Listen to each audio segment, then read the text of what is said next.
আমাৰ সায়েন্স সেকশনত নতুনকৈ এডমিশ্যন হৈছে এইটো খুবেই ভাল লগা কথা আৰু যেহেতু আমাৰ হায়াৰ সেকেন্ডাৰীৰ ইংৰাজী শিক্ষক নাই বা বিষয় শিক্ষক নাই আৰু যেহেতু মোৰ মাষ্টাৰ ডিগ্ৰী আছে যেহেতু মই গ্ৰেজুৱেট টিচাৰ যদিও মোৰ মাষ্টাৰ ডিগ্ৰী আছে ইংলিছত গতিকে মই ইংৰাজী বিষয়টো তেওঁলোকক পঢ়াই আছো কেনেকুৱা পাইছে আচলতে হয় ছাত্ৰ ছাত্ৰীবিলাকতো ভালেই আৰু আমাৰ ফালৰ পৰাও যিমান পাৰো চেষ্টা কৰি আছো যাতে তেওঁলোকক অধিক লাভান্বিত হয় আমাৰ জৰিয়তে হয় কিবা অসুবিধাৰ সন্মুখীন হৈছে নেকি দুয়োটা মানে ক্লাছ কৰাৰ ক্ষেত্ৰত নাই অসুবিধা হোৱা নাই আমি মানে কি ক্লাছ কৰিব পাৰিলে ভালে পাওঁ যাতে আমি যদি আমাৰ ফলত ছাত্ৰ ছাত্ৰীবিলাকৰ ৰিজাল্ট ভাল হয় বা তেওঁলোকৰ উন্নতি হয় সেইটোৱে আমাৰ আটাইতকৈ ভাল লগা কথা হয় আৰু যদি পিজিটি টিচাৰ এজন দিয়ে তেতিয়াতো আমি ভালেই পাম নিশ্চয় ভাল হ'ব আমাৰ বিদ্যালয়ৰ বাবে সকাহ হ'ব হয় আমি আচলতে আমাৰ আইএছক প্ৰথমতে আমি তেখেতক ধন্যবাদ জ্ঞাপন কৰিছোঁ কাৰণ আমাৰ বহুদিনীয়া অভাৱ এটা তেখেতে পূৰণ কৰি দিছে বিশেষ কৰি কেমেষ্ট্ৰিৰ ছাবজেক্ট টিচাৰজন সায়েন্স সেকশনৰ কাৰণে বিশেষ দৰকাৰী আৰু আমাৰ কথাখিনি ৰাখি যি তেখেতে আমাক অতি সোনকালে শিক্ষকজনৰ ব্যৱস্থা কৰি দিছে তাৰ কাৰণে পুনৰ মই তেখেতক ধন্যবাদ জনাইছোঁ এই ক্ষেত্ৰত ক'বলগীয়াটো হ'ল কি আচলতে বনগাঁও বৃহত্তৰ বনগাঁও অঞ্চলৰ মানুহখিনি যথেষ্ট সচেতন শিক্ষাৰ ক্ষেত্ৰত আজি কিছু বছৰ আগতে আমাৰ এইখন আপগ্ৰেড হৈছে হায়াৰ ছেকেণ্ডাৰীলৈ সায়েন্স সেকশনটো প্ৰথম অৱস্থাত ভালেকেইজন ষ্টুডেণ্ট আছিল ইয়াতে তেওঁলোকে ভাল ৰিজাল্ট কৰি ইতিমধ্যে ওলাই গৈছে কিন্তু দুৰ্ভাগ্যৰ কথাটো হ'ল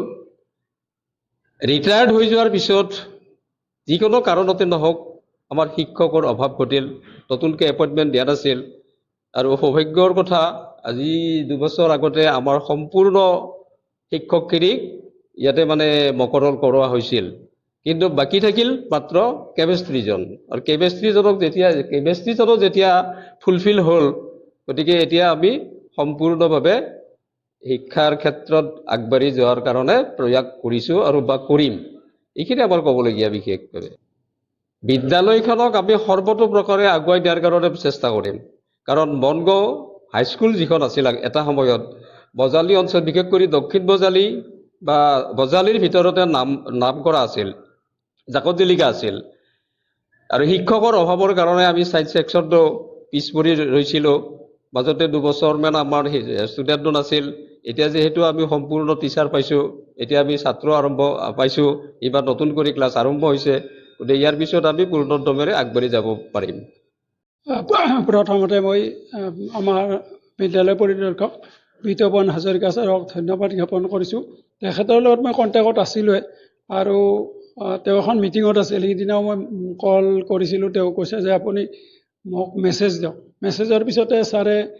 আবেলি মোক ফোন কৰিছে আৰু তেওঁ কৈছে যে আপুনি কওকচোন মই বোলো ছাৰ মেছেজটো দিছোঁ আৰু এনেকুৱা সমস্যা আমাৰ কেমেষ্ট্ৰি টিচাৰজন নাথাকিলে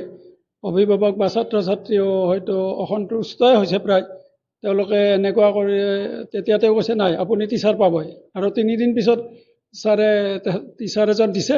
আৰু মোৰ মোবাইল হোৱাটছএপত দি দিছে যে আপোনাক দিছোঁ আৰু তাৰপিছতে আমাৰ কেমেষ্ট্ৰি টিচাৰজন পালোঁ আৰু এতিয়া আমাৰ সম্পূৰ্ণ ফুলফিল গতিকে বিদ্যালয়খন আমাৰ এতিয়া সায়েন্স বিভাগটো একেবাৰে ফুলফিল হৈছে টিচাৰৰ পৰা ছাত্ৰ ছাত্ৰীৰ পৰা সবখিনি আছে কিন্তু আমাৰ অভাৱ আছে যে বিল্ডিং এইবিলাক নাই চৰকাৰক আমি বাৰে বাৰে অনুৰোধ কৰিছোঁ যাতে আমাক অন্ততঃ সায়েন্সৰ কাৰণে এটা ঘৰ চেংচন কৰি দিয়ে আমি বিধায়ক মহোদয় আমাৰ বৰ্তমানৰ বিধায়ক যিটো ধৰ্মেশ্বৰ হয় তেওঁকো মই কৈছোঁ তেওঁক স্কুলত মাতিম তেওঁ কৈছে যে মই স্কুলত গ'লে যথাসম্ভৱ কৰিম এই ক্ষেত্ৰত কিন্তু বিদ্যালয় পৰিদৰ্শকজনে আমাক যথেষ্ট পৰিমাণে সহায় কৰিছে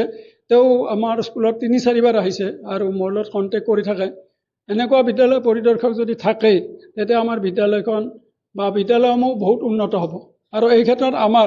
অলপতে আমাৰ হাইস্কুলৰ শিক্ষক অংশুমান দাসে কৈছে যে তেওঁ ইংৰাজী বিভাগটো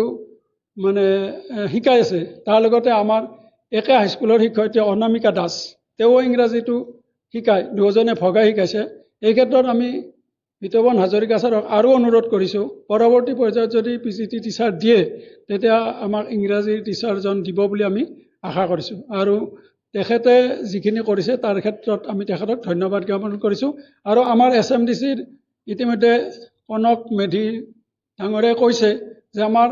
এই অঞ্চলৰ এখন উন্নত বিদ্যালয় আৰু এই উন্নত বিদ্যালয়খন সুনাম আছে। আমাৰ ইয়াৰ পৰা ডক্তৰ, ইঞ্জিনিয়াৰ, বহুত দামী নামী ছাত্ৰ ছাত্ৰী বিদেশত, অসমত, ভাৰতবৰ্ষত কাম কৰি আছে। গতিকে বিদ্যালয়খন সুনাম অতীতৰ পৰা আছে আৰু আমি সেই সুনাম ৰাখিবলৈ চেষ্টা কৰিছোঁ। এই ক্ষেত্ৰত আমি কিন্তু কোনো